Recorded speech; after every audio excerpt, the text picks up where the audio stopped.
પણ એના પહેલે આપણે દાદાને ગુણ ગાઈ. હે મેશ્વર્યા પાંચો દેવ અચિંદો એ પાંચો દાડો આયો આય જોગ પંચોરથ જીગાલ્યું કેંદો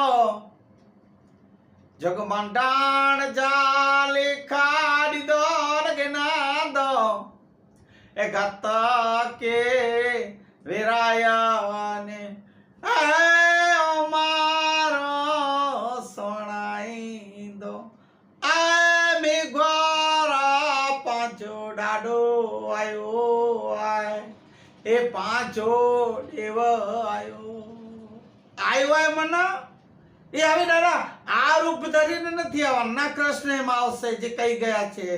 કૃષ્ણ પણ યદા યદા હિ ધર્મસ્ય જ્યારે જ્યારે ધર્મની ગ્લાનિ થશે અધર્મ વધશે હું આવીશ. એ આવે વાંસળી લઈ કે કૃષ્ણ નહીં આવે. એ આપણા એ હૃદયમાં જ એને પ્રગટ કરવું પડશે. એ રામને પણ એ ધનુષ લઈને આવે નહીં આવે એ વાઘા પહેરીને. એ આપણે આપણામાં જ એને પ્રગટ કરવું પડે. એ ધણી માતંગ દેવને અને એ જ અવતારો આપણને બતાવી ગયા માર્ગ એને જો આપણે અપનાવશું તો એ પ્રગટ થયા. સાક્ષાત છે જ પ્રગટ. આપણે નથી ઓળખતા તો દાડાનું પહેલે આપણે વચનો કે સબત સારી છે જે દાડા આપણે સત્કારે બતાવી ગયા છે માર્ગ પૂજ્ય ધણી માતંગ દેવ. હું ખાસ જોકે આમ તો બધાને લાગુ પડે પણ મારા મેશ્રી મેઘવાર સમાજને કહીશ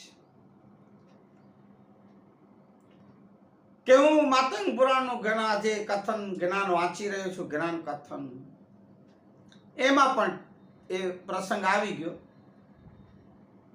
અને હમણાં એક સત્પણમાં ગઈકાલે અમે ગયા હતા ચંડે પરિવારના. ત્યાં અમારા પૂજ્ય ધર્મગુરુ શ્રી માતંગદેવ રાણસી દાદા મળ્યા હતા. એણે મારા ખુલાસો કર્યો. મને કીધું અશોકભાઈ તમે જ્યાં જ્ઞાન કથન કરો અતિ ઉત્તમ વાત અને અમુક જે તમે જે વાતો કરો છો સમાજ માટે આમ ધર્મ ગુરુઓને પણ જે તમે વાત કરો કહો છો એ વાત બી સત્ય છે.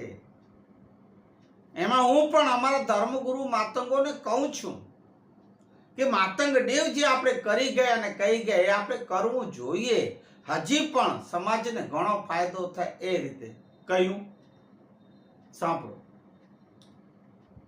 માતંગ દેવ જ્યારે પોતાની 4 પુત્રીઓ દીકરીઓના જ્યારે લગ્ન કર્યા મેઘવાર સમાજમાં કોઈ કારણ કે ધર્મગુરુની કોણ દીકરી લે એમ કરીને જરાક સંકોચ કરતા શરમ કરતા